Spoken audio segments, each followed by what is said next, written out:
brýle, které tady jsou vystavené. Potom máme tady taky moji výstavu brýlí a to bych vám doporučovala, protože tam jsou opravdu některé skutečně originální kousky. A potom jsem jenom chtěla říct vám, kteří, teď vidím, že většina z vás má brýle, možná někteří máte i kontaktní čočky, je to tak? A nebo jste budoucí adepti na brýle a jenom chci říct, že brýle jako takové jsou úžasný doplněk.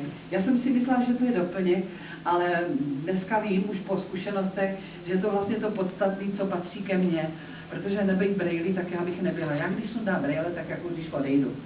Jo, čili prostě, když nechci, aby mě někdo poznal, tak nesmím mluvit a nemůžu mít brýle.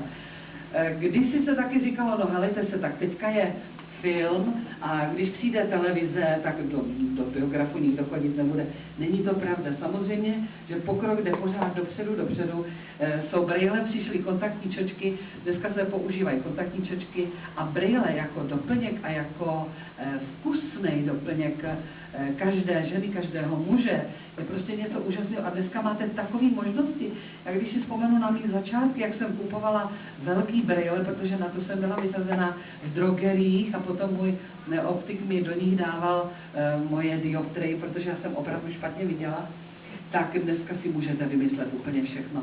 Velký, malý, tlustý, tenký, jakkoliv barevný a já dneska, když se dobře podíváte, mám na sobě růžové brýle a za to jsem strašně moc šťastná a děkuju paní Šárce, protože já i když jsem růžový brýle nikdy neměla jako takové, tak stejně přes všechny svazky a držkopády, které mě v životě potkaly, jsem se na svět koukala růžovýma brýlema. A teď ty růžový brýle mám, o to je to silnější. A když už o těch růžových brýlích hovořím, tak bych jenom chtěla říct, že kdybyste měli třeba cestu 12. května do Prahy, do Hybernie, tak vás srdečně zvu na takový speciální koncert, který se bude jmenovat Růžové brýle Nadi Urbánkové. A budu tam mít báječní hosty, jako třeba Pavla Bobka, Milušku Oborníkovou, Ivonu Přenosilovou, Karla Kahovce, moje dcera tam se mnou bude zpívat, Jana Fabiánová. Takže když byste, a mimochodem ten pořad celý bude natáčet Česká televize, tak vás samozřejmě... Pouze žádná nemůže od vás, až přijde ten, kdy zavolá tě známý hlas. Skálou jsem se zát, na pláni co září, skálou jsem se zát, na pláni co září, skálou jsem se zát, až přijde ten, kdy zavolá tě známý hlas. Skálou jsem se zát.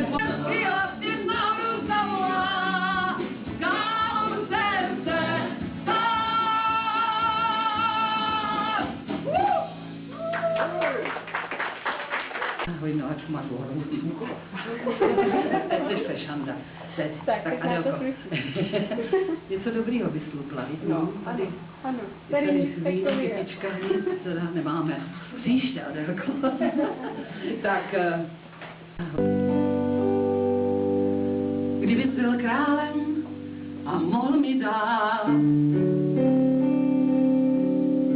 jen jakoby darem svoji zemi či stát. A oni ví, je to jen má touha šílená. A té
načím voněle. Chlebem výborně.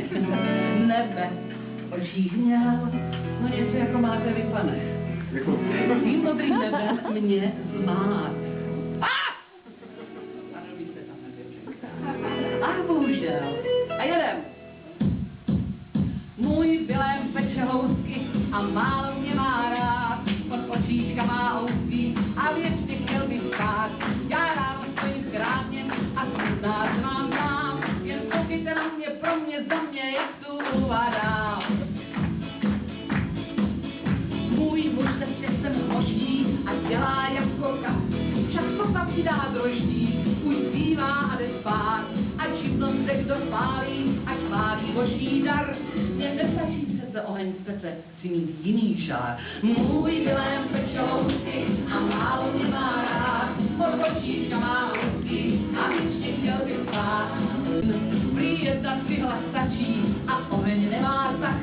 Teď běhej si marně po pekárně s těstem na rukách. Můj Vilém nese kousky a měl mě hodně rád. Už oči neměl housky a vůbec nechtěl spát. Jo, byla to krása. To jsem dala na komín cihlu, pánové. A moje největší životní chyba byla, že jsem tu cihlu sundala moc brzo.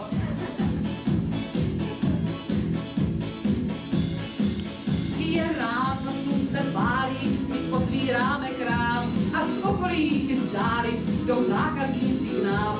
Já volám, housky nejsou, a hlasně štěstím říct, mám police prázdné, obchod vázne, tomu říkám říct. Můj Vilém nese housky a měl mě hodně rád, teď očíčka má housky a dlouho bude spát. Já volám, housky nejsou a pekař musí spát, ať něco se hněvá, mě to nevá, jen když mě má rád.